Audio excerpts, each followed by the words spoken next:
दोस्तों, फिलिस्तीन को आज़ाद होने से कोई रोक नहीं सकता और फिलिस्तीन की आज़ादी के लिए दुनिया जो है एकजुट हो रही है। वहीं हमास ने आज इजरायली सैनिकों की लाशों का अंबार लगा दिया है। वहीं बेंजामिन नेतन्याहू ने साफ तौर पर यह ऐलान कर दिया है कि वो अपने बंधकों को हमास से कभी नहीं छुड़ा सकता। वहीं इजराइल में अब बेंजामिन नेतन्याहू के खिलाफ गृह युद्ध छिड़ चुका है और दंगे शुरू हो चुके हैं। ये तस्वीरें लगातार सामने आ रही हैं और आज इन्हीं सब मुद्दों से आपको रूबरू कराऊंगा। वीडियो के अंत तक बने रहिएगा। दोस्तों, जैसे कि ये तस्वीर साफ हो चुकी है कि फिलिस्तीन को आजाद होने से किसी का बाप भी नहीं रोक सकता, भले ही इस जंग में उसे अपने नाजायज बाप को क्यों ना बुलाना पड़ गया हो, पर वो सुपर पावर अमेरिका भी अब उन ताकतों को नहीं रोक सकती। और खुद अमेरिका में एहतजाज जो है लगातार हो रहे हैं फिलिस्तीन की हक में, जो आप ये वीडियो स्क्रीन पर देख रहे हैं, जहां लोग सर बर्फ पड़ रही है पर मजलूम फलिस्तीनियों के हक में सड़कों पर उतर करके अपने हुक्मरान को आईना दिखा रहे हैं। वो हुक्मरान जो खुल करके इस आतंकवाद में इजराइल के साथ कंधे से कंधा मिला करके खड़ी हुई है, पर वहां की आवाम ने यह दिखा दिया कि भले ही उसकी हुकूमत इजराइल के साथ खड़ी है, पर हम अपनी ही हुकूमत और इजराइल के खिलाफ सड़कों पर उतरे हुए हैं। और सिर्फ ये तस्वीर अमेरिका से नहीं, बल्कि ये तस्वीर ऑस्ट्रेलिया से भी सामने आई है, जो कि आप स्क्रीन पर ये वीडियो देख रहे हैं। इस वीडियो में साफ तौर पर जो प्रदर्शनकारी हैं वो सड़कों पर उतरे और एक अलग ही मैसेज दुनिया को देने की कोशिश की, जहां तमाम प्रदर्शनकारियों ने ना इसमें कुछ कहा, बस अपने हाथों के इशारों से समझाते हुए दुनिया को नजर आए कि ये नरसंहार पर दुनिया खामोश बैठी है, गूंगी बहरी हो चुकी है, जिसे कुछ दिखाई नहीं दे रहा जो आतंकवाद इजराइल द्वारा किया जा रहा है गजा के अंदर। जहां ऑस्ट्रेलिया की सरकार भी इजराइल को हथियार मुहैया करा रही है, पर वहां की आवाम भी उसके खिलाफ खड़ी हुई है। वहीं बात की जाए तो यह तस्वीर सिर्फ ऑस्ट्रेलिया और अमेरिका से नहीं, बल्कि टोरंटो से भी सामने आई, जहां एक बड़ा एहतजाज जो है मजलूम फिलिस्तीनियों के हक में रखा गया। और टोरंटो की सड़कों पर सिर्फ एक ही नारा गूंजता हुआ दिखाई दिया, फ्री फ्री फलस्तीन। जो कि अब ये तस्वीर साफ हो चुकी है कि फिलिस्तीन की आजादी को कोई नहीं रोक सकता। और जब फिलिस्तीन की आजादी को कोई नहीं रोक सकता, तो बेंजामिन नेतन्याहू कौन से खेत की मूली है जिसने साफ तौर पर यह स्वीकार कर लिया है कि वो पूरी तरीके से नाकाम हो गया है अपने बंधकों को छुड़ाने में।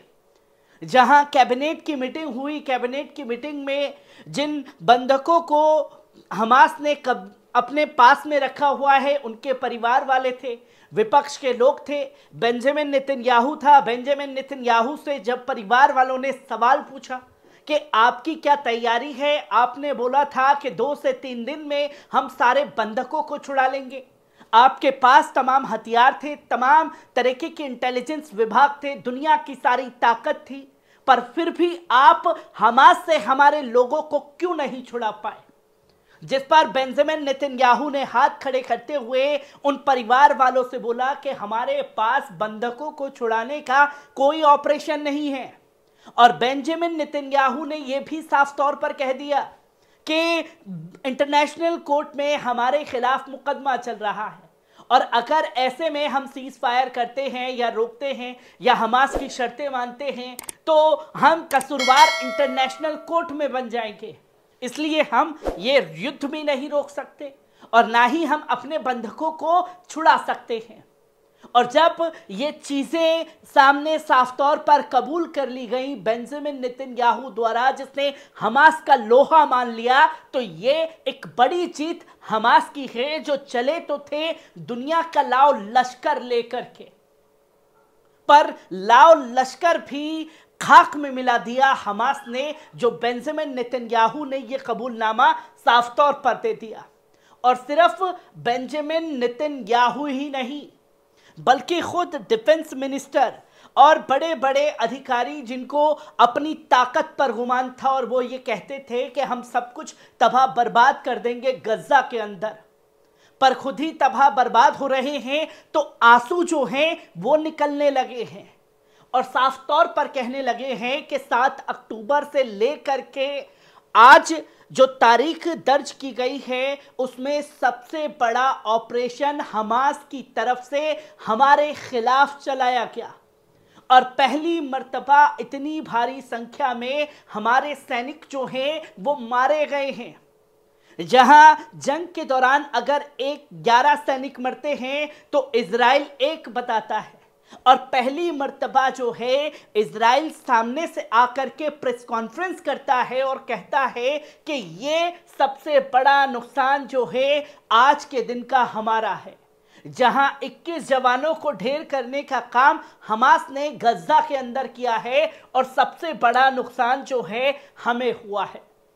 अब ये लाशों का जो अंबार लगना शुरू हुआ है, ये चीजें लोगों के सामने लगातार आ रही हैं।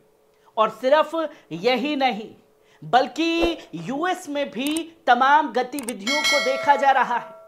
जहां फलस्तीन के हक में लोग सड़कों पर उतर रहे हैं, तो यूएस गवर्नमेंट जो है बुरी तरीके से बौखलाई हुई है कि आखिरकार लोग सड़कों पर उतर करके हमारे खिलाफ या इजराइल के खिलाफ प्रोटेस्ट क्यों कर रहे हैं, जिसके चलते उसने कोर्ट का दरवाजा खटखटाया और यूएससीपीआर जो एनजीओ है जो लगातार फिलिस्तीन के और तमाम दुनिया भर में कहीं जुल्म ज्यादती हो तो उसके खिलाफ एहतजाज करती है, अपनी हुकूमत के ऊपर प्रेशर बिल्ड करती है। लगातार एहतजाज जो हैं वो हो रहे हैं, पर अमेरिका बौखलाया के चुनाव आने वाले हैं, इसमें छवि खराब होगी। कोर्ट का दरवाजा खटखटाया कि फिलिस्तीन के हक में जो यूएससीपीआर राइट ग्रुप है उसकी मुंह को बंद किया जाए, पर इस पिटीशन को ही यूएस कोर्ट ने पूरी तरीके से रिजेक्ट कर दिया और करारा जूता जो है जो बाइडेन के मुंह पर जड़ दिया है। जहां हुकूमत ने एप्लीकेशन डाली, पीआईएल डाली कि भैया ये चीजें नहीं होनी चाहिए, ये हमारे देश की और हमारी छवि को बिगाड़ती है, पर वहां की अदालतें आजाद हैं जिन्होंने जनता के हक में फैसला सुनाते हुए बाइडेन सरकार को ही उल्टा टांगने का काम किया और बिडेन सरकार को बड़ा झटका लगा। पर वहीं इजराइल के अंदर दंगे शुरू हो चुके हैं, जहां बेंजामिन नेतन्याहू ने साफ तौर पर कह दिया कि वो अपने लोगों को छुड़ा नहीं सकता, तो 94% लोग अब सड़कों पर निकल करके दंगों में शामिल हो चुके हैं, क्योंकि इजराइल से आ रही तस्वीरों को दुनिया का मीडिया, इजरायली मीडिया छुपा रहा है, पर यह तस्वीर अब सामने आने लगी है, चाहे तेल अवीव हो, वेस्ट बैंक हो, और जिन जिन लोगों के घर तबाह बर्बाद हो चुके हैं वो लोग सड़कों पर बेंजामिन नेतन्याहू के खिलाफ हैं और गृह युद्ध जो है इजराइल के अंदर छिड़ चुका है। और ये तस्वीर ही नहीं बल्कि बड़ा झटका यूएई और इंडिया की तरफ से भी इजराइल को लगा है, जहां वहां की फॉरेन मिनिस्टर जो हैं उन्होंने साफ तौर पर यह कहा कि हम सड़कों के रास्ते से अपने तमाम जो कारोबार चल रहे हैं उसे बढ़ाएंगे, क्योंकि लाल सागर में यमन ने डंडा गाड़ रखा है जो एक नाव तक तो क्या एक मक्खी तक को इजराइल की तरफ नहीं जाने देगा। और जब ये चीजें लगातार सामने आ रही हैं तो इजराइल की तरफ से पहल की गई और टकटकी लगी कि यूएई और इंडिया जो है इस पर मदद करेगा। बीते 15 दिन पहले ये ऐलान कर दिया गया कि हमें उम्मीद है यूएई और इंडिया जो है इसमें हमारा साथ देगा, पर यूएई और इंडिया की तरफ से इजराइल की उस प्रतिक्रिया के ऊपर अभी तक कोई बयान जारी नहीं किया गया है। जो अर्थव्यवस्था चौपट हुई है, सैनिकों का बड़ा नुकसान हुआ है, ये तस्वीरें अब बताती हैं कि फिलिस्तीन आजाद होने जा रहा है। हर एक पहलू को आपके साथ साझा करता रहूंगा। दीजिए इजाजत, शुक्रिया।